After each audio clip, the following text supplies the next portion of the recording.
وعلى آل سيدنا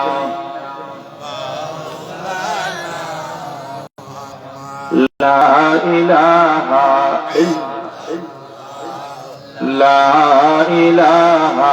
إلا الله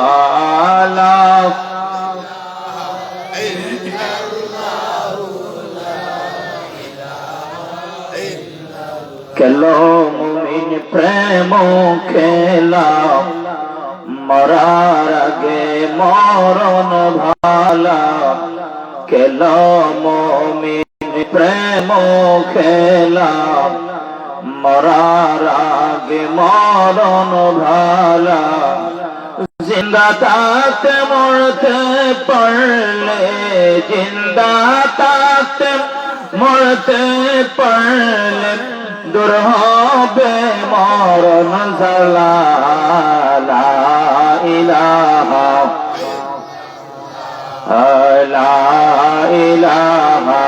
ইল্লাল্লাহ লা ইলাহা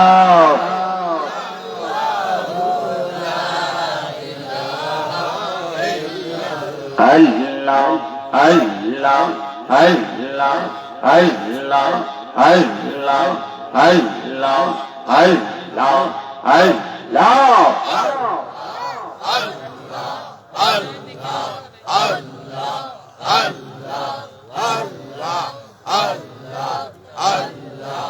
আল্লাহ আল্লাহ বলো বান্দা আল্লাহ কেনে বলো না আল্লাহ নামটি জপলে পরে দিলের গুনাহ তাকবে না আল্লাহ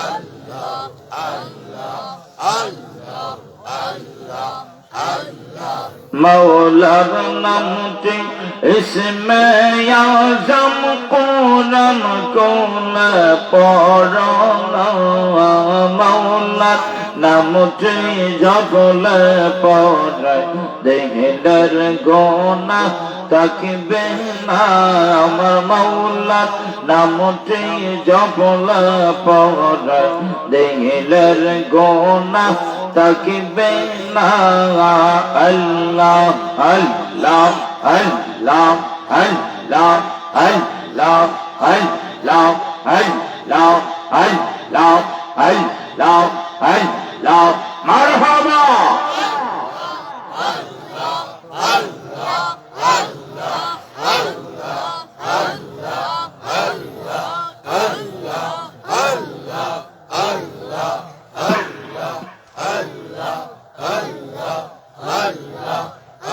আমার দয়াল নবী বিন গো আপন বলতে কে গো নাই সংসারে আমার দয়াল নবী বিন গো আপন বলতে কে গো নাই সংসারে রে মারহাবা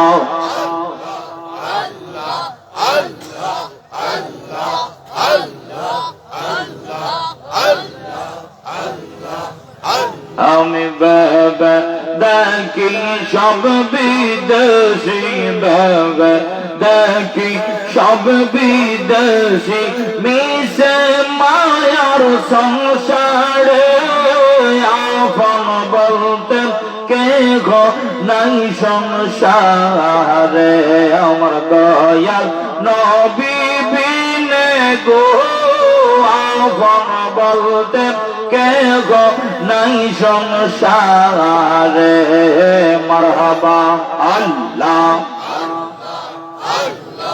আল্লাহ আল্লাহ আল্লাহ আল্লাহ আল্লাহ আল্লাহ আল্লাহ আল্লাহ আল্লাহ আল্লাহ আল্লাহ আল্লাহ মারহাবা আল্লাহ আল্লাহ আল্লাহ আল্লাহ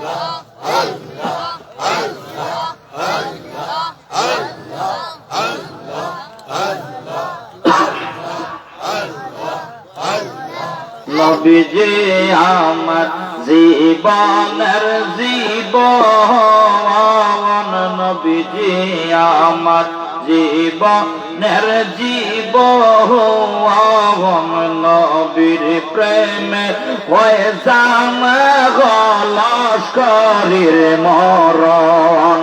আল্লাহ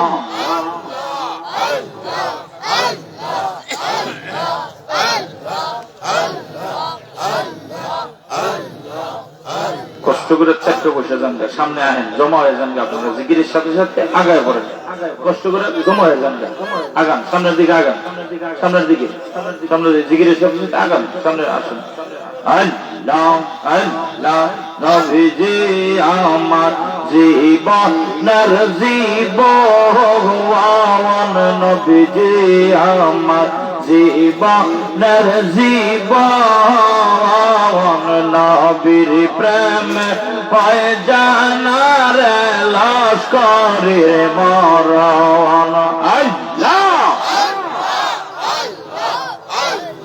ধন্য হইত মানব জীবন, ধন্য হইত মানব জীবন, দূর হইত মরণ জ্বালায়, আপন বলতে কেহ নাই সংসার, আমার দয়াল নবী পিনে গো, আপন বলতে কেহ নাই সংসারে।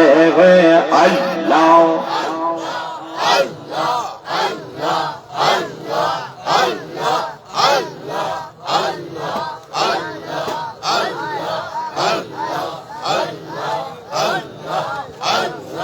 লা ইলাহা ইল্লাল্লাহ মুহাম্মাদুর রাসূলুল্লাহ সাল্লাল্লাহু আলাইহি ওয়াসাল্লাম। সিদ্ধার্থ নতুন গ্রাম জামে মসজিদের উদ্যোগে বার্ষিক ইসলামী মহাসম্মেলনের সম্মানিত সভাপতি জনাব হাজী আসদুর আলী সাহেব সিদ্ধার্থ, আজকের মাহফিলের প্রধান অতিথি জাতীয় পুরস্কার প্রাপ্ত কারি হাফেজ মাওলানা আব্দুল্লাহ আল মামুন সাহেব হবিগঞ্জ, উপস্থিত আছেন সিদ্ধার্থ নতুন গ্রাম জামে মসজিদের সম্মানিত ইমাম ও খতিব মাওলানা তাজউদ্দিন আহমদ সিরাজি, মাওলানা তাজউদ্দিন সাহেব ইমাম ও খতিব সিদ্ধার্থর পুরাতন জামে মসজিদ, মাওলানা মাসুম আহমদ সাহেব ইমাম ও খতিব বাইতুল মামুর জামে মসজিদ, দিগর উলামায়ে কেরাম, মুরব্বিয়ানে আযম, যুবক ভাইরা, পর্দার আড়ালে অবস্থানত শ্রদ্ধেয় মা ও বোনেরা, মহান আল্লাহ পাকের দরবারে আমরা শুকরিয়া আদায় করি, সকলে পড়ি আলহামদুলিল্লাহ। গভীর রজনী মাহফিলের শেষ সময়ে আমরা উপস্থিত হয়ে খুশি না বেজার? আওয়াজ দিয়ে বলুন খুশি না বেজার? আমি বেশি সময় আপনাদের কষ্ট দেব না, গভীর রাত, আমি আরো আগে আসতাম, রাস্তায় প্রচন্ড কুয়াশা, গাড়ি আলো দেখাই যায় না, এজন্য দেরি হয়ে গেছে। আপনারা কি রাগ করছেন? আল্লাহ পাক এমন একটা মাস আমরা অতিবাহিত করছি যে মাসের নাম রজবুল মুআজ্জম। এই মাসের 26 তারিখ দিবাগত রাত দয়ার নবী মায়ার নবী ঊর্ধ্বগমন মেরাজ করেছেন, বলি সুবহানাল্লাহ। এই চাঁদ আসলে নবী দোয়া করতেন, আল্লাহুম্মা বারিক লানা ফি রজব ওয়া শাবান ওয়া বাল্লিগনা রমাদান।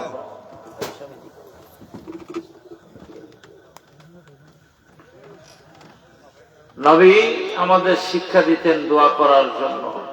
আল্লাহ আমাদেরকে রজব, শাবান, রমজানের বারাকা দান করো, সকলে বলি আমিন। আমি তিলাওয়াত করেছি, আল্লাহ বলেন وَقَضَى رَبُّكَ أَلَّا تَعْبُدُوا إِلَّا إِيَّاهُ। আমি আল্লাহর চূড়ান্ত ফায়সালা, চূড়ান্ত সিদ্ধান্ত, তোমরা ইবাদত করবা একমাত্র আমি আল্লাহ। ইবাদত করব আমরা কার? আমাদের এই জীবন কার জন্য? আল্লাহ বলেন নবী গো আপনি বলে দেন, কুল ইন্না সালাতি ওয়া নুসুকি ওয়া মাহইয়ায়া ওয়া মামাতি লিল্লাহি রাব্বিল আলামিন। আমার নামাজ, আমার রোজা, আমার কুরবানি, আমার জীবন সবকিছু আমার রব্বে করিমের জন্য। ইবাদত করব আমরা কার? এই কপাল, এই নাক আল্লাহ বড় মায়া করে তৈরি করেছে। আল্লাহ যখন এরাদা করলেন মানুষ বানাবেন, ফেরেশতাদেরকে বলেছিলেন খলিফা বানাবো, তোমরা কি বলো? ওরা বলেছিলেন নাহনু নুসাব্বিহু বিহামদিকা ওয়া নুকদ্দিসু লাক, তোমার তাসবিহ তাহলিল যা কিছু করার আমরাই তো করি, আর মানুষ কেন বানাবেন?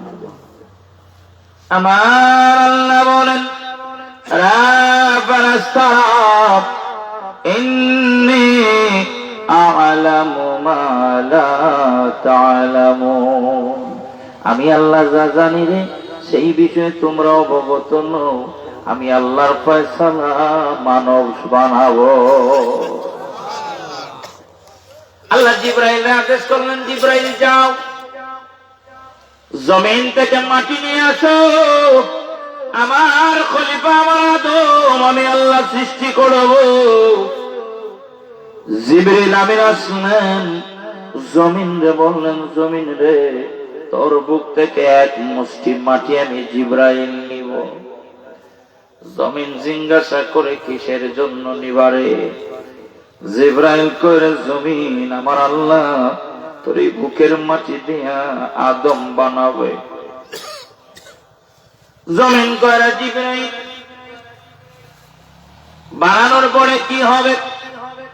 জিবরাইল বলেন না, জমিন তোমার বুকের মাটি দ্বারা আমার আল্লাহ আদম বানানোর পরে এই আদমের সন্তানেরা যদি আল্লাহর ইবাদত করে, আল্লাহর গোলামি করে, আমার আল্লাহ তাদেরকে আল্লাহর নিয়ামত ভরা ভরপুর জান্নাত দিয়ে দিবে। আর যদি ইবাদত না করে, আল্লাহর গোলামি না করে, আল্লাহর হুকুম তারা না মানে, যদি না ফরমানি করে, যদি তারা আল্লাহর আইনগুলো হুকুমগুলি অমান্য করে, আমার আল্লাহ তাদেরকে 8টা জাহান্নামে বিভক্ত করে জ্বালাবে। জমিন কান্না শুরু করে দিল, রে জিবরিল না, আর জিবরিল না, তুমি আমার বুক থেকে মাটি নিও না, আমার বুকের মাটি দিব না।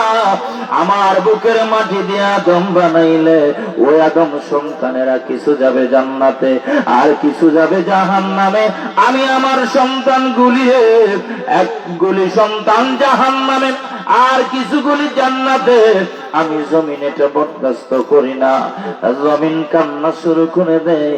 জিবরিল আমিন জমিনের কান্নার কারণে জমিন থেকে মাটি নিতে পারে নাই। কোন আল্লাহু আকবার। জিবরিল আমিন ফেরত চলে গেলেন। আল্লাহ পাঠাইলেন, মিকাইল তুমি যাও। মিকাইল আসলেন, জমিন কান্না শুরু করে দেয়। জমিনের কান্দন দেখিয়া মিকাইলের মায়া লাগে। জমিনের কান্দন দেখা মিকাইল জমিনের মাটি নেয় নাই জোর কইরা। ফেরত চলে গেলেন। আল্লাহ পাঠাইলেন, ইসরাফিল তুমি যাও। ইসরাফিল আসলেন মাটি নেওয়ার জন্য। জমিন কান্দে। ইসরাফিল জমিনের কান্দন দেখিয়া মায়ায় পড়ে গেলেন।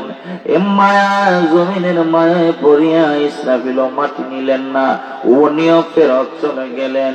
আমার আল্লাহ সর্বশেষ পাঠাইলেন, আজরাইল রে তুমি যাও রে, জমিনের বুক থেকে এক মুষ্টি মাটি আদম বানানোর জন্য তুলে নিয়ে আসো।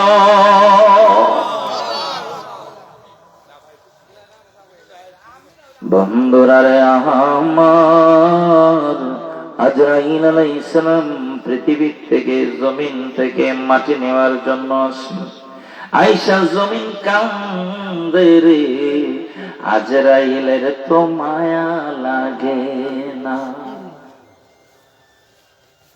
আজরাইল জমিনের দিকে তাকায়া কান্দে জমিন। আজরাইলের জমিনের প্রতি মায়া লাগে না, কারণ আমার আল্লাহ আজরাইলের হৃদয়ের ঘরে কোনো মায়া দয়া দেয় নাই।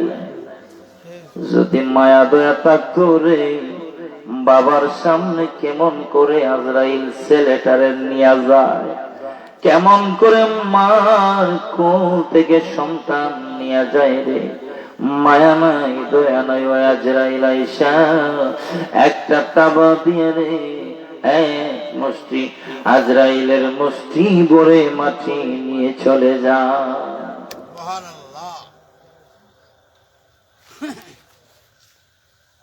জিবরাইল গেলেন, মিকাইল গেলেন, ইসরাফিল গেলেন ফেরত। আজরাইল খালি হাতে ফেরত যায় নাই। আজরাইল মাটি নিলেন, আমার আল্লাহ ওই মাটির উপরে বৃষ্টি বর্ষণ করলেন। বৃষ্টিতে ওই মাটি কাদা হয়ে গেল। এতপর আমার আল্লাহ সূর্য বানায় সূর্যরে বললেন, তুমি তা লাগাও। সূর্যরে তুমি তোমার সূর্যের আলো দিয়ে মাটিরে গরম করো। ও মাটিরে আবার গরম করা হলো। এই মাটিটারে সুন্দর করে আমার আল্লাহ সাজায়া ফেরেশতাদেরকে বললেন, তোমরা কায়া বানাও, অবয়ব বানাও, কায়া বানাও। ফেরেশতারা বানান শুরু করলো। আদমের পায়ের পাতা থেকে শুরু করে ফেরেশতারা বানায়া বানায়া আদমের কণ্ঠনালী পর্যন্ত সারাটা দেহ বডি স্ট্রাকচার তৈরি করলো ফেরেশতারা। আমার আল্লাহ বলেন, ফেরেশতারা আদমের বডি স্ট্রাকচার যা বানাইছো, বানিয়েছো তা আর বানায় না। কন্যা সুবহানাল্লাহ। আমার আল্লাহ বলেন, ফেরেশতারা আদমের বডি বানাইছো আর বানায় না। ফেরেশতারা কয়, আল্লাহ আমাদের বানানোর মাঝে কি কোনো ভুল আছে গো? আমাদের বানানোর মাঝে কি কোনো ত্রুটি আছে? আল্লাহ কয়, না রে ফেরেশতারা, বানানোর মধ্যে কোনো ভুল নাই, কোনো ত্রুটি নাই রে। আল্লাহ তাইলে কেন আমাদেরকে বানাইতে নিষেধ করলা গো? আমার আল্লাহ বলেন, ফেরেশতারা রে, আমার আদমের বডি স্ট্রাকচার তোমরা তৈরি করেছো। আমার আদমের মাথা, আমার আদমের কপাল, আমার আদমের নাক, আমার আদমের জবান, আমার আদমের ঠোঁট, জিহ্বা, এগুলি তোমরা ফেরেশতারা বানাইবা না। আমার আদমের কপাল, আমার আদমের নাক, আমার আদমের জবান, আমার আদমের জিহ্বা আমি আল্লাহর কুদরতের হাত দিয়ে বানাইব। কেননা আমার আদম জমিনে যাইয়া এই নাক আর কপাল দিয়া আমি মুনিবের কদমে সেজদা দিবে।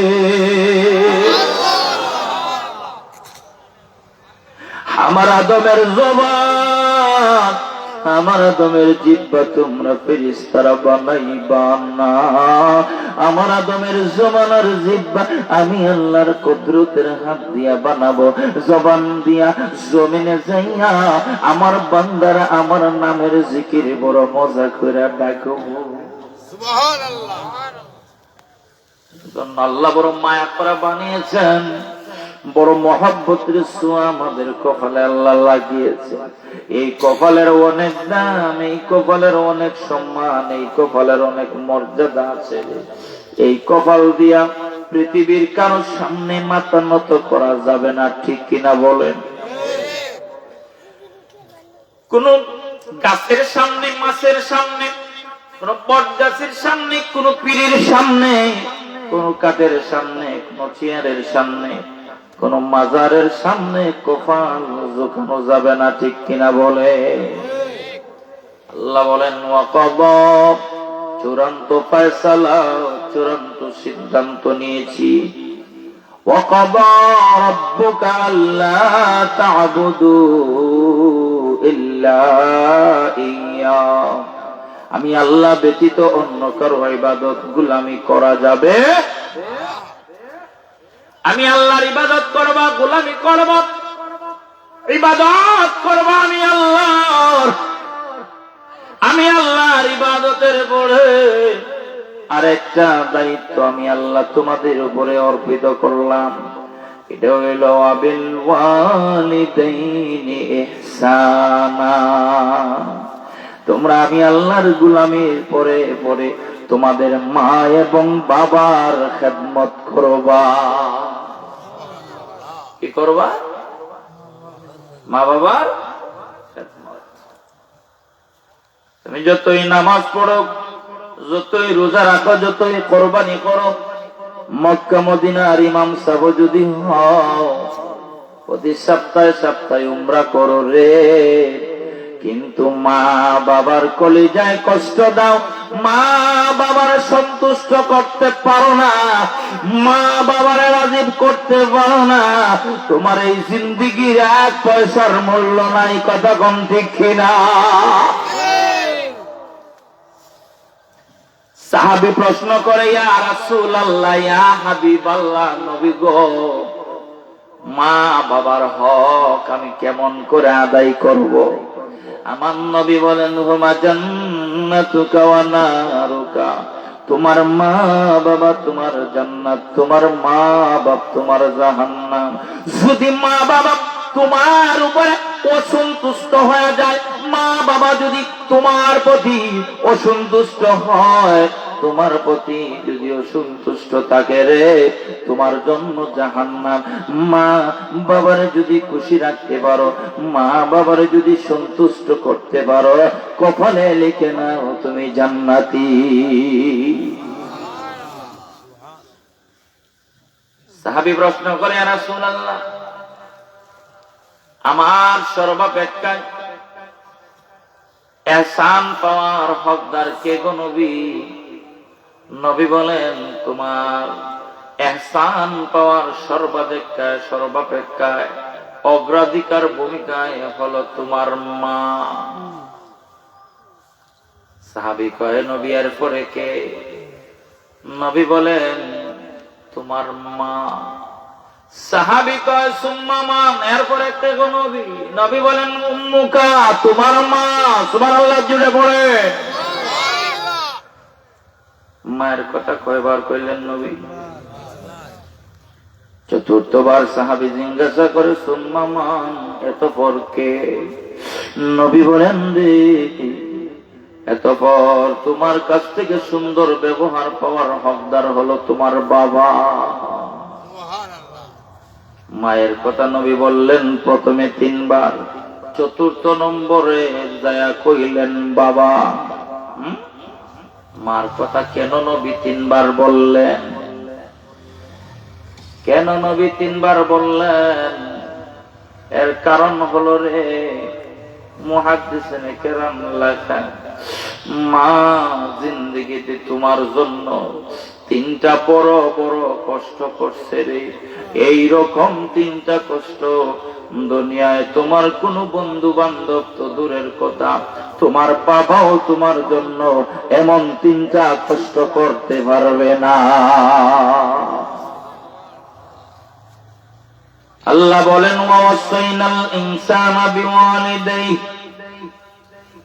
পিতামাতার ব্যাপারে আমি আল্লাহ ওসিয়ত করেছি সন্তানদেরকে, মানুষদেরকে, যেন মা বাবার সাথে সুন্দর ব্যবহার করে। কেন ওসিয়ত কেন করলেন গো? আর নবী কেন মার কথা 3 বার বললেন গো?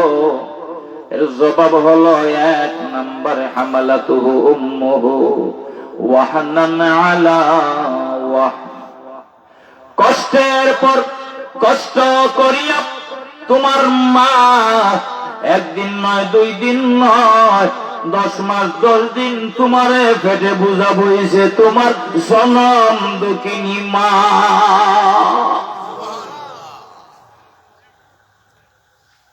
আল্লাহ বলেন, হামালাতুহু উম্মুহু ওয়াহনান আলা ওয়াহান, কষ্টের পর কষ্ট করে বন্ধুরে, যেই কষ্টটারে আমার আল্লাহ কষ্ট বইলা কোরআনে উল্লেখ করেছেন, জবান খুলি বলেন এই কষ্টটা ছোট না বড়? কেমন বড় বন্ধু, একটা জীবন্ত মানুষ আর একটা জীবন্ত মানুষের পেটে লয়, এটা দুনিয়ার কোন ডাক্তার, কোন সায়েন্স আজও পর্যন্ত এটা আবিষ্কার করতে পারবে না, সম্ভব না। একটা জীবন্তরে আর একটা জীবন্তর ভিতরে ঢুকায়া রাখা। মা সন্তানরে গর্বে লইয়া 10 মাস 10 দিন ঠিক মতো খাবার খাইতে পারে না। মায়ের খাবারের রুচি কমিয়া যায়, মার শরীর দুর্বল হইয়া যায় রে। ঠিক মতো ঘুমাইতে পারে না, ঠিক মতো খাইতে পারে না। মা 10টা মাস কেমন কষ্টে মা কাটায়, এটা মা সারা পৃথিবীর আর কেউ বুঝবে না। 10 মাস 10 দিন মায়ে গর্বে দিলেন ঠাই, রক্ত মাংস খায়া মোরা ববে আসলাম ভাই। 10 মাস 10 দিন মায়ে গর্বে দিলেন ঠাই, রক্ত মাংস খায়া আমরা ববে আসলাম। ভূমিষ্ঠ হইয়া আমি উঠিলাম কান্দিয়াম, শান্ত করিল মায়ে বুকের দুধ খাওয়ায়া। অসুখ হইলে ছায়া দেখি আমার মায়ের রয়েছে বিছানায় বইয়ারে, ঠিক না? অসুখ হইলে ছায়া দেখি আমার মায়ের রয়েছে বিছানায় বইয়ারে। আমায় আল্লাহ নেও গো তুমি, আমায় আল্লাহ নেও গো তুমি, সন্তানের নিও না। হে মঙ্গরতি আমার জনম দুঃখী মা, গর্ভধারিণী মা, জনম দুঃখিনী মা, দুঃখের দরদি আমার জনম দুঃখী মা, গর্ভধারিণী মা, জনম দুঃখিনী মা, গর্ভধারিণী আমার জনম দুঃখী। 10 মাস 10 দিন আমার মা আপনার মা করবে, ঠিক মতো খাইতে পারে নাই, ঘুমাইতে পারে নাই। গভীর রাতে সবাই ঘুমায় যায় রে, আরামের বিছানায় সবাই ঘুমায়। দরদি দুঃখিনী জনম দুঃখিনী মা ঘুমায়, সন্তান গর্ভের ভিতরে নড়াচড়া দিয়ে উঠে। মা প্রচন্ড ব্যথার কারণে ঘুমাইতে পারে না।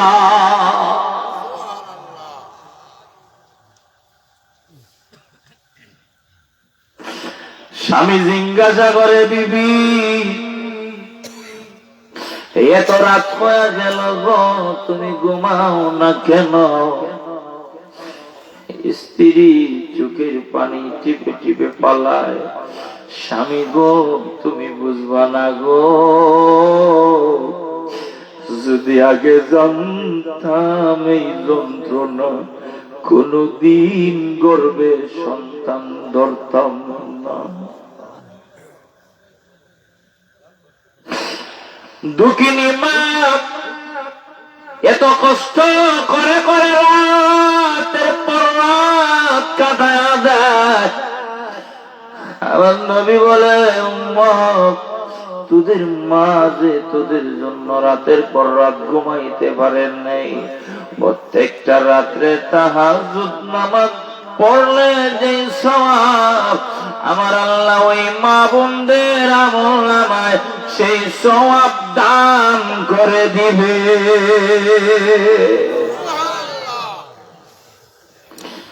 সন্তানের কারণে মা খাওয়া দাওয়া করতে পারে না, ঠিক মতো খাইতে পারে না। আমার নবী বলে, রোজা রাখলে যে সওয়াব, ওই মার আমল নামায় আল্লাহ সন্তান গর্ভে ধারণ করার কারণে যে খাইতে পারে না, কেমন কষ্ট। সকাল বেলা রান্না বান্না করিয়া স্বামীরে খাওয়ায়, শ্বশুরে খাওয়ায়, শাশুড়িরে খাওয়ায়, ননদ খায়, দেবরে খায়, স্বামীয়ে খায়, সবাইরে রান্না বান্না করে খাওয়ায় ঠিকই রে, নিজে একটা প্লেটে দুমুঠো ভাত লইয়া বসছে খাবে, গর্ভের সন্তান নাড়া দিয়া উঠছে, হাত নাড়া দিয়েছে, পা নাড়া দিয়েছে, ও পায়ের আঘাতটা যে আমার কলিজার মধ্যে লাগছে। মা আঘাতে সইতে পারে না, বাতের পিলিটটা টেবিলে রেখে মা উঠিয়া যায়, খাইতে পারে না। বাচ্চা যখন গর্ভে, বাচ্চার যখন মাথায় চুল গজায়, তখন মাদের ভূমিটা আরো বেড়ে যায়, নখ গজায়, ভূমি বেড়ে যায়। এমনি সকালে খাইতে পারে নাই, দুপুর বেলা মায়ের বমি, এমন বমি রে, মার ভিতরে পানিটা পর্যন্ত বের হয়ে যায়। ও দুঃখিনী মা দুপুরও খাইতে পারে নাই, রাত্রে দুটো ভাত খাবে, সন্তান আবার নাড়া দিয়ে উঠে, মা দুঃখিনী দুমুঠো ভাত আর খেতে পারে না। আমার আল্লাহ কয়, দুঃখিনী মা আমল নামায় আল্লাহ রোজা রাখলে যেই সওয়াব, সেই সওয়াব দান করে দিবে।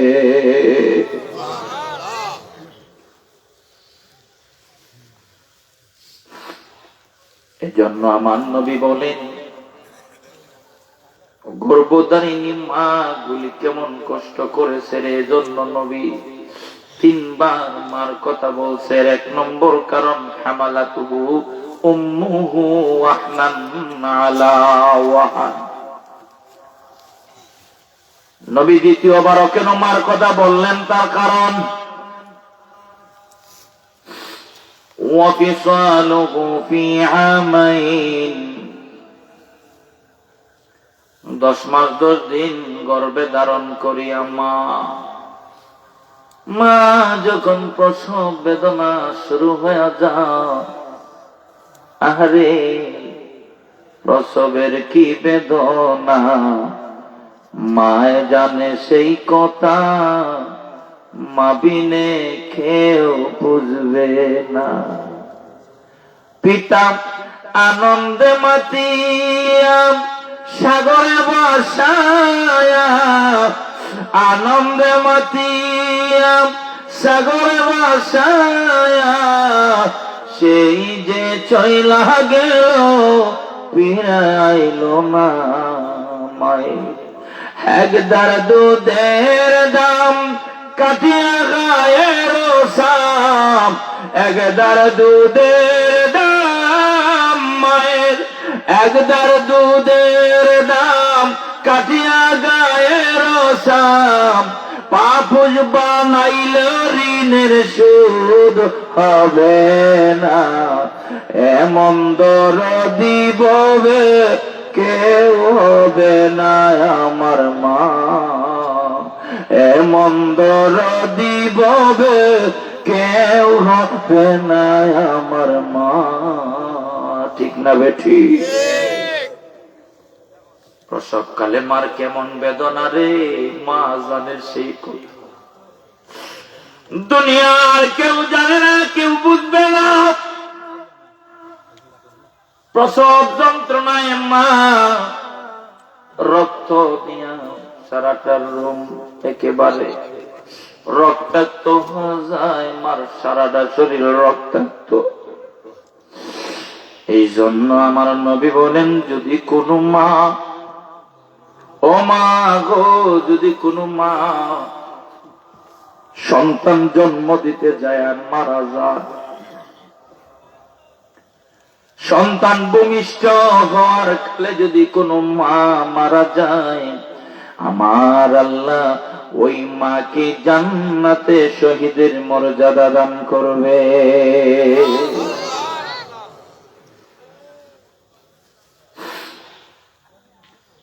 সন্তান জন্ম দিতে, দুনিয়ার মুখ দেখাইতে মা কেমন ত্যাগ স্বীকার করে। নবী আমার বলেন, কোন মা এই গর্ভ প্রসব কালে যদি ইন্তেকাল করে, আল্লাহ তাকে কেন শহীদের মর্যাদা দিবে? কারণটা কি রে ভাই?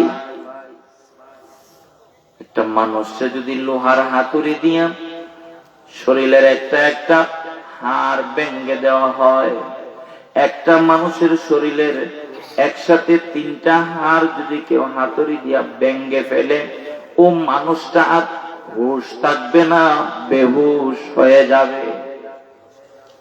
কথা বুঝতেছেন? কেউ যদি আপনার 2টা পাও ভেঙে দেয়, হাতুড়ি দিয়ে আঘাত করে করে 2টা পা ভেঙে দিয়েছে, এরপরে আপনার একটা হাত ভেঙে দিয়েছে, হয় আপনি মারা যাবেন, না হয় আপনি ব্যথায় বেহুশ হয়ে যাবেন। বিজ্ঞানীরা বলে, ডাক্তাররা বলে, একসাথে এইভাবে 3টা হাড় ভাঙলে মানুষটার ব্যথাটা কতটুকু হবে? 30 ডিগ্রি। কত ডিগ্রি? 30 ডিগ্রি ব্যথা হলে একটা পুরুষই সইতে পারে না, অজ্ঞান হয় নাই, মারা যায়। আর সন্তান ভূমিষ্ঠ করার কালে একটা মা জননী 52 ডিগ্রি ব্যথা সহ্য করে, মা অজ্ঞান হয়ে জমিনে পড়ে থাকে রে। সন্তানের কান্নার আওয়াজে মায়ের হুঁশ ফিরে আসে।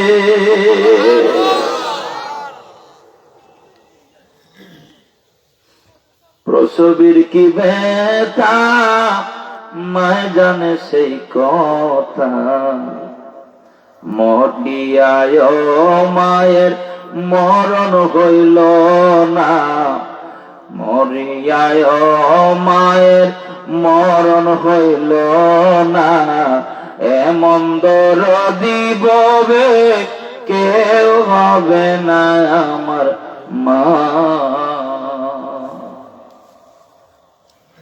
প্রসবের কালের যন্ত্রণা, এই জন্য নবী বলছি তোর মা। 3বার কেন নবী মার হকের কথা বললেন? 3য় নম্বর জবাব হলো, ওয়াফিসালুহু ফি আমাইন, 2 বছর কষ্ট করে শীতের সময়ে তোর মা তোরে দুধ খাওয়ায়া খাওয়ায়া তিলে তিলে তোরে বড় বানাইছে। বাবা ঘুমায়া যায়, রাত কেমনে যায় বাবা কইতে পারে না, 1 করোটে শীতের দিন ঘুম যায়, ঠিক না বেঠিক? কিন্তু দুঃখিনী মা 20 মিনিট 30 মিনিট 40-এর উপরে না, 1 ঘন্টার ভিতরে মা সন্তানরে বারবার দুধ খাওয়ায়। কেউ মার কাছে এলরামও নাই, কেউ মারে ডাক দিয়া ফোন লাগে না। মা একটু পরে পরে সজাগ হইয়া সন্তানরে দুধ খাওয়ায়। মা একটু পরে পরে সন্তানের নিচে যে কাপড় দিয়েছে পেশাব করেছে কিনা। শীতের সময়ে যদি বাচ্চা পেশাবের মধ্যে ঘুমানো থাকে, ঠান্ডা লেগে যাবে, নিউমোনিয়া হয়ে যাবে, সন্তান ঠান্ডায় মারা যেতে পারে। দুঃখিনী মা ওই কারণে সন্তানের প্রস্রাবের পায়খানার ফেনাটা পরিবর্তন করার জন্য মা আরামে ঘুমায় না।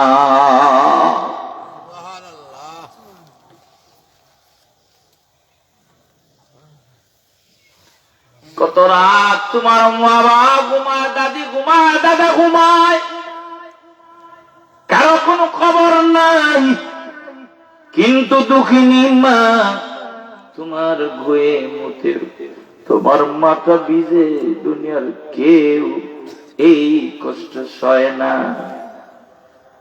সবাই খাইতে বসে একসাথে, বাচ্চা হঠাৎ করে পায়খানা করে দিয়েছে, সবাই নাকে ডিফা দেয়, বাতের প্লেট নিয়ে অন্য রুমে চলে যায়। দুঃখিনী মা সন্তানের পায়খানা সহ কুলে লইয়াই দুমুঠো ভাত খাইয়া উইটা যায়, ঠিক না বেঠি?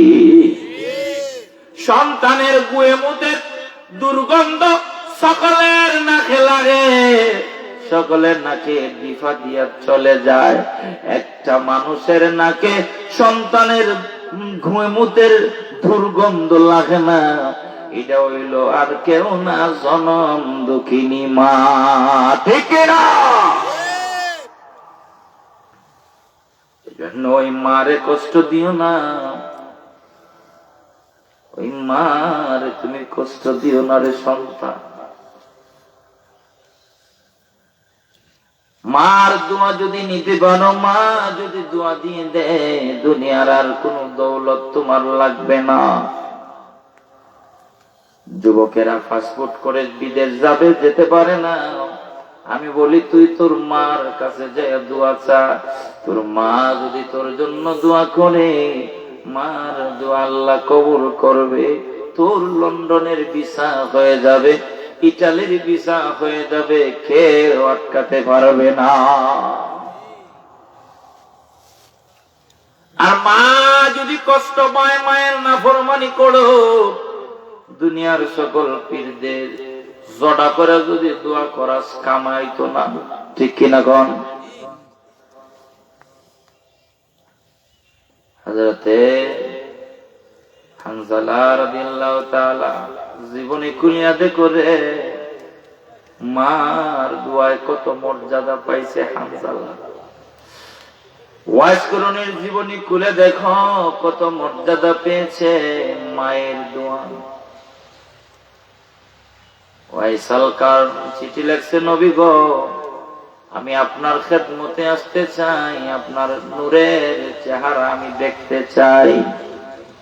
আমার নবী বলেন, ওয়াইসাল খান শুনে নাও, তোমার মা জীবিত আছেন, তুমি তোমার মায়ের খেদমতে থাকবা, আমি রাসূলের দরবারে খেদমতে আসা লাগবে না। আম্মা জান আয়েশা সিদ্দিকা রাদিয়াল্লাহু তাআলা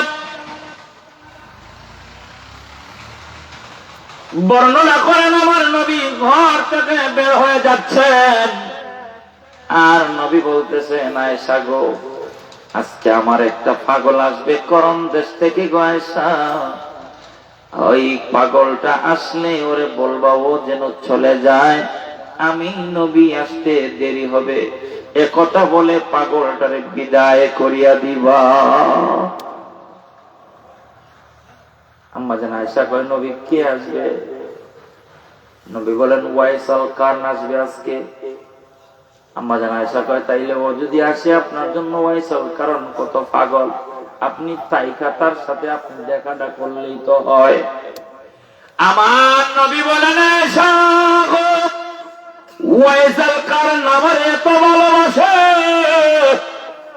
এই ওয়াইসাল কারণ যদি আমি নবীর চেহারাটা দেখা ফেলাই, আমি নবীর সাইরা সে আর যাইতে পারবে না। কিন্তু তার বাড়িতে তার মা বৃদ্ধ বিছানায়, সে যদি আমার প্রেমে পাগল হয়ে ওখানে তাকে, তার মার কষ্ট হবে। আয়েশা রে, আমি চাই না ওয়াইসাল কারণের মার মনে কষ্ট আসুক। ওয়াইসাল কারণ আসলেন, নবীরে পাইলেন না, আবার চলে গেলেন। ওয়াইসাল কারণ কান্দে রে, ওয়াইসাল কারণী কান্দে, ও প্রিয় হাবিব, পাগলে রে রাখছো কেন দূরে, ও প্রিয় হাবিব, পাগলে রে রাখছো কেন দূরে, পাগল ছিল ওয়াজ করনি জুব্বা দিলা তার, আহা পাগল ছিল ওয়াজ করনি জুব্বা দিলা তার। আমি পাগলাই কিছুই চাই না, চাই যে তোমারে প্রিয় হাবিব। পাগলের রাখছো কেন দূরে, বলো না প্রিয় হাবিব। পাগলের রাখছো কেন, পাগল ছিলা ওয়াজ করনি জুব্বা দিলা তার, আহ পাগল ছিল ওয়াজ করনি জুব্বা দিলা তার। আমি পাগল কিছুই চাই না, চাই যে তোমারে প্রিয় হাবিব। পাগলের রাখছো কেন দূরে, বলো না প্রিয় হাবিব। পাগলের রাখছো কেন, পাগল ছিল হাবশি বেলাল পাইল তোমারে নবী। পাগল ছিল হাবশি বেলাল পাইল তোমারে, ওই বেলালের মতন পাগল বানাও আমারে, বল ওই বেলালের মতো পাগল বানাও আমারে প্রিয় হাবিব। পাগলের রাখছো কেন দূরে, বলো ও প্রিয় হাবিব। পাগলের রাখছো কেন,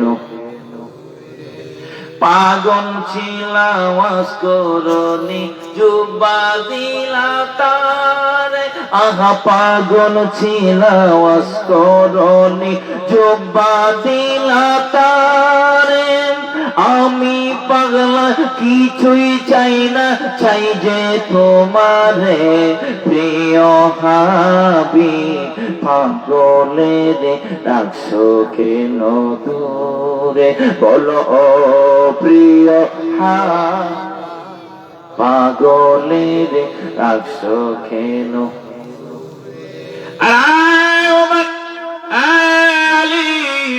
আমার ওয়াইসাল খান যখন আসবে রে, আমি নবীজির জুব্বা মুবারকটা আমার ওয়াইসাল খানের কাছে দিয়ে দিবা। আর শুনে নাও রে উম্মত, তোমরা আমার ওয়াইসাল খানের কাছে তোমরা দোয়া চাইবা, কোন সুবহানাল্লাহ। কোথায় উমরের মর্যাদা, কোথায় আলীর মর্যাদা? তারপরে নবী কেন বললেন ওয়াইসাল কারণের কাছে দোয়া চাইও? ওয়াইসাল কারণ মায়ের খেদমত করতে করতে এমন মর্যাদাবান হয়েছে, নবীর জুব্বা মুবারক পেয়ে যাওয়ার উপযুক্ত হয়ে গেছে, কোন সুবহানাল্লাহ।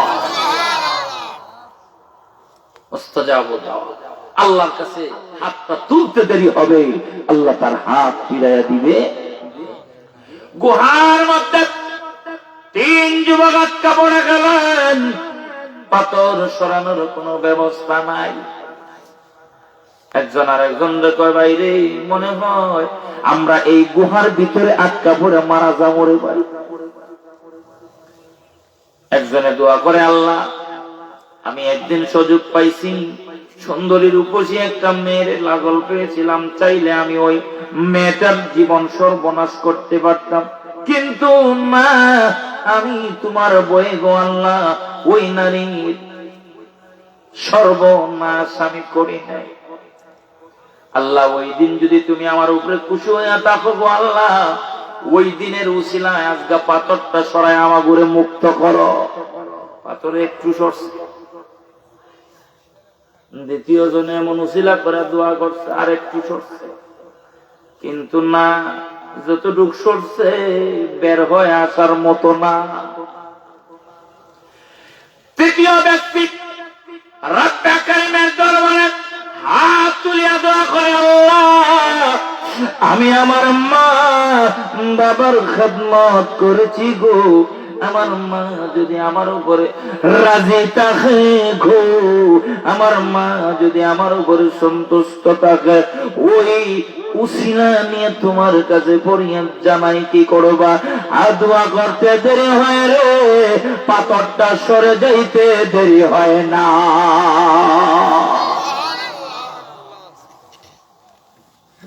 মুসা নবী কয়, আল্লাহ আমি তো হইলাম জলিল কদর পয়গম্বর, আমি তো জান্নাতে থাকবো, জান্নাতে তো আমার একজন বন্ধু থাকবে। বন্ধু ছাড়া চলা যায় না, সব মানুষের একজন বন্ধু আছে না, বায়াফি আছে না, একা একা চলা যায় না। আমরা ওয়াজিরা আসে দেখেন না, সাথে কমপক্ষে একজন মানুষ থাকে, একজন হইলেও থাকে, এটা তার বায়াফি। একলগে রাত্রে নিশি চলাফেরা করবো, একজন বায়াফি সাথে না থাকলে চলন যাইব ভাই, কতক্ষণ না দিই। আরে বিয়া করতে হইলো তো বন্ধু বান্ধব সাথে লিয়ে যাওয়া লাগে, কথা হয় না রে। যারা কথা কস না বই থাকতো বিয়ে কর্ম লাগতো। যুবকরা ঘুমাই গেছো? পয়গম্বর মুসা কয়, আল্লাহ জান্নাতে আমার বন্ধু সঙ্গী কে হবে? আমার আল্লাহ কয়, মুসা রে, অমুক বাজারের একটা কসাই আছে, গরু জবাই করা গুস্ত সারাদিন বিক্রি করিয়া জীবনটা যে পরিচালনা করে এমন কসাই, ওই লোকটা তোমার সঙ্গী হবে। মুসা নবী আশ্চর্য, কোন কি আল্লাহ, আমি একজন পয়গম্বর আর আমার বন্ধু ওই কসাই বলে। ইমাম সাহেব মানুষ, দেখা যায় গ্রামের একটা গুন্ডাস টাইপের, এটার লোকে ইমাম সাহেবের বাইয়া হয় না এরকম। ইমাম সাহেবের কত হইল, ওইটারে আমার লগে রাখতে রাখেন, এটার গুন্ডা আমি ছাড়াইতাম পারি।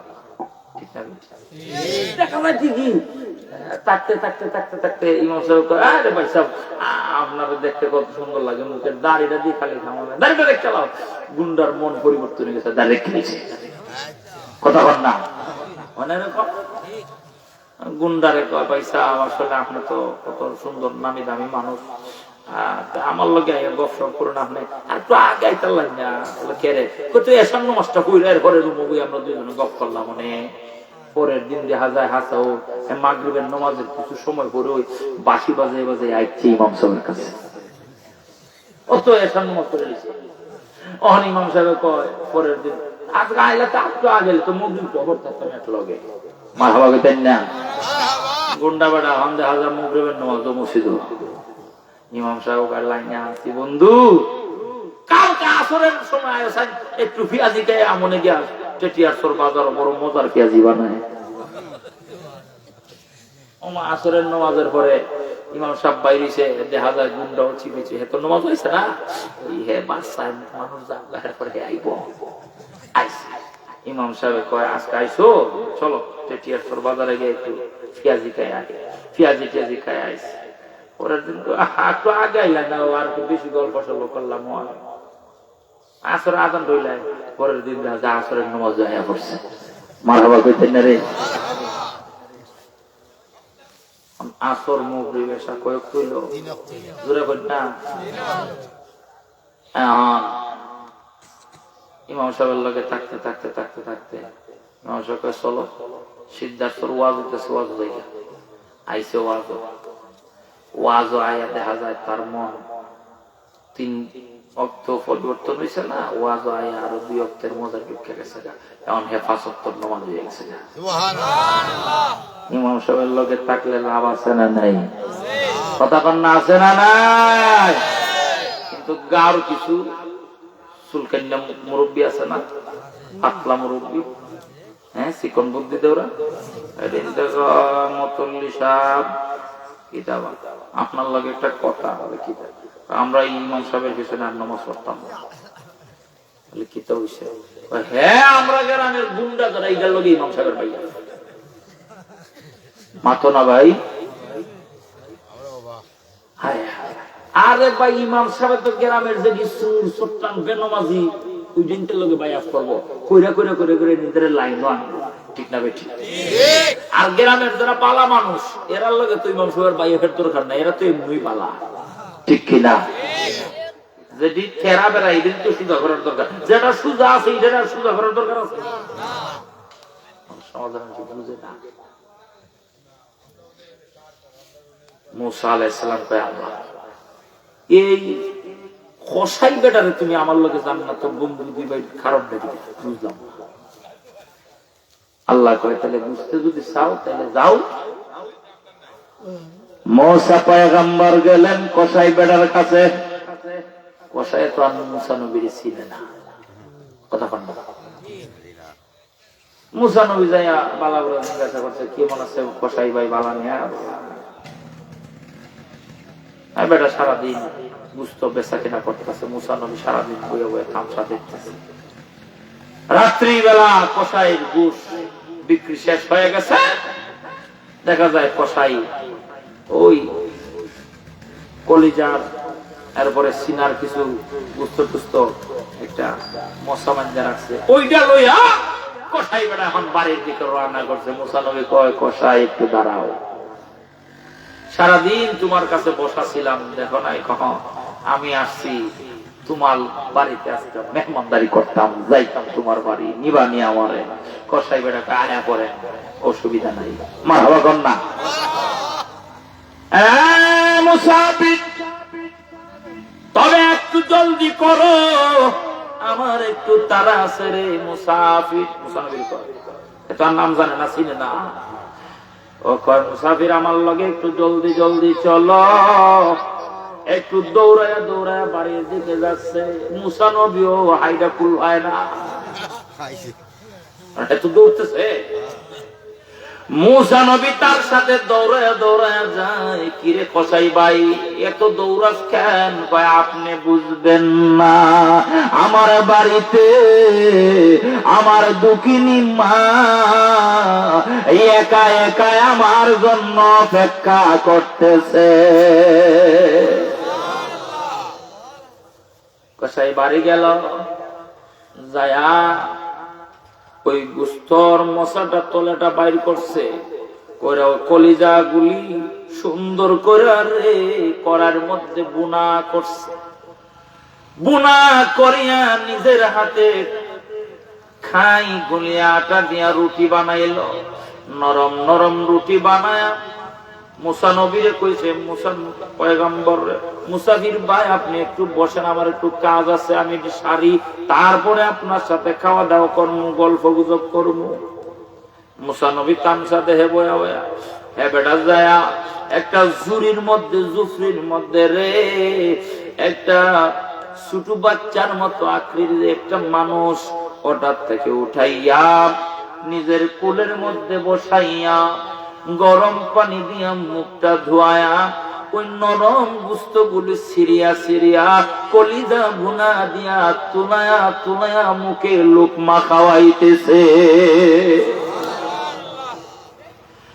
অকসায় বেটা রুটি গুস্ত খাওয়ায়া মুখটা মুছায়া পানি পান করায়া আবার বিছানায় নিয়ে সুন্দর করে শোয়া দিছে। এবার আসছে আইসা মুসা নবীরে কয়, আপনিও আসেন, দস্তারখানা বিছায়া গুস্ত রুটি মুসা নবীর লইয়া খাইতে বসছে। এবার মুসা নবী কান লাগায়া শোনার ওই বিছানা থেকে একটা কান্দনের আওয়াজ শোনা যায়। ও বিছানা থেকে বুড়ি মা আল্লাহর কাছে মুনাজাত করতেছে, আল্লাহ রে, আমার সন্তান কসাই সারাদিন ব্যবসা বাণিজ্য কইরা বাড়িতে আসিয়া নিজে না খায়া আগে আমি দুঃখিনী মারে উঠাইয়া নিজের হাতে রান্না করে আমারে পান করায়, আমারে আগে খাওয়ায়। আমার মালিক, আমার আল্লাহ, আমার এই কসাই সন্তান রে জমানার নবী মুসার লগে তোমার জান্নাতের মালিক বানায়া দিবা। মূসা নবী আসছিল লোকটারে জিগাইব তুই কিসের জন্য আমার সঙ্গী হবি ক। এবার মূসা নবী খাইতে বসছে রে, মূসা নবী তো জানা হয়ে গেছে, কথা কম ঠিক কিনা। মূসা নবী জানতে চাইছিল যে লোকটা পয়গম্বরের বন্ধু হইয়া সঙ্গী হইয়া জান্নাতে যাইব, নিশ্চয়ই ওই লোকটা সারাদিন রোজা রাখে, না হয় সারা রাত তাহাজ্জুদ পড়ে, না হয় রাইতে দিনে আল্লাহর কিতাব তিলাওয়াত করে, এমন ইবাদত করুন হইব। মূসা নবী ঘুমর যাই না গেলেন না, না এত মূসা নবীর সঙ্গী হইল একমাত্র মায়ের খেদমত করার কারণে, ঠিক না? এজন্য আমার নবী বলেন কুল্লু যুনুবি ইয়াগফিরুল্লাহু, সমস্ত গুনাহ আমার আল্লাহ মাফ করে দিতে পারে আল্লাহ যদি চায়, ইল্লা উকুকাল ওয়ালিদাইন, কিন্তু মা বাপের নাফরমান সন্তান রে আমার আল্লাহ মাফ করবে না। নবী বলেন কুল্লু নাজরাতিন, প্রত্যেকটা নজরে নজরে হজ্জে মাবরুর। যদি মা বাবার চেহারার দিকে সন্তানে মায়ার নজর দেয়, মায়ার নজরে যদি তাকায় রে, আমার আল্লাহ ওই সন্তানের আমল নামায় এক একটা কবুল হজের সওয়াব দান করে দিবে। সাহাবী কয় নবী গো, কেউ যদি সারাদিন মার চেহারার দিকে 100 বার তাকায়, আমার নবী কয় আল্লাহ তারে 100টা কবুল হজের সওয়াব দিয়া দিব। কোথায় মক্কা, কোথায় মদিনা, কোথায় আরাফাতের ময়দান রে ভাই? 8 লাখ টাকা খরচ করলে তুমি যায়া হজ আদায় করবা, কবুল হইতে পারে নাও হইতে পারে, ঠিক কিনা? কিন্তু দুঃখিনী মা বাবার চেহারার দিকে যদি সন্তান একটা বার নজর করে রে, আমার আল্লাহ সন্তানের আমল নামায় এক একটা নজরের কারণে এক একটা মকবুল হজের সওয়াব দান করে দিবে।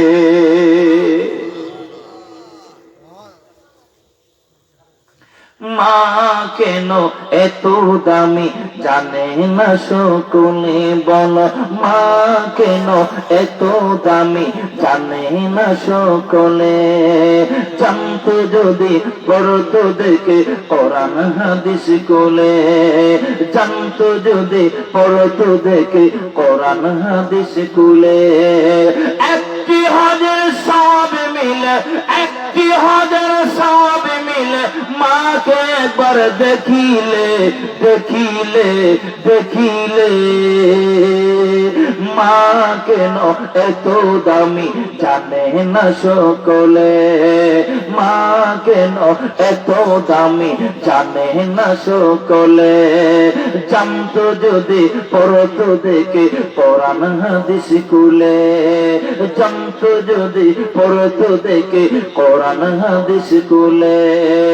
একটি হজের সওয়াব মিলে, একটি হজের সওয়াব মিলে মাকে একবার দেখিলে, দেখিলে, দেখিলে। মা কেন এত দামি জানে না সকলে, মা কেন এত দামি জানে না সকলে। আল্লাহ আমাদের সকলে মা বাবার খেদমত করার তৌফিক দিও বলে আমিন। ইয়া নবী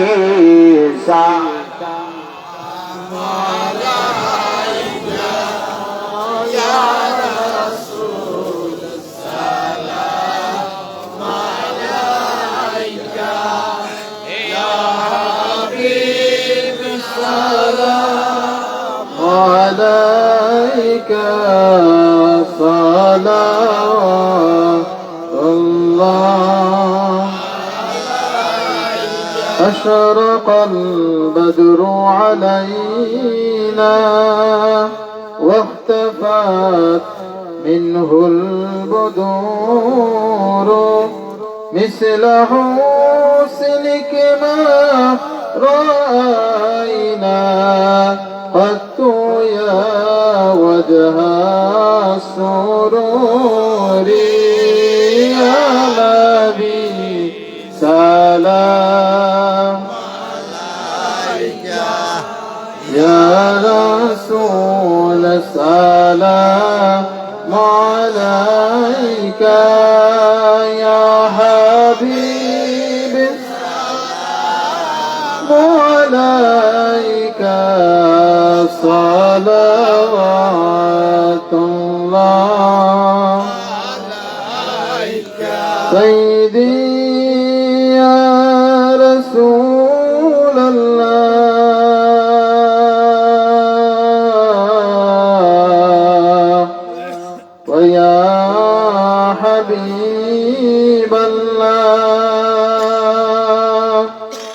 নবীদের সম্রাট সাজিয়া নবী আসিলেন এ দরায় নামিয়া উম্মতের ইয়তীম বানাইয়া নবীজি ঘুমালেন সোনার মদিনা ইয়া নবী يا رسول سلام عليك يا حبيب سلام عليك صلوات الله سيدي يا رسول الله ويا حبيب الله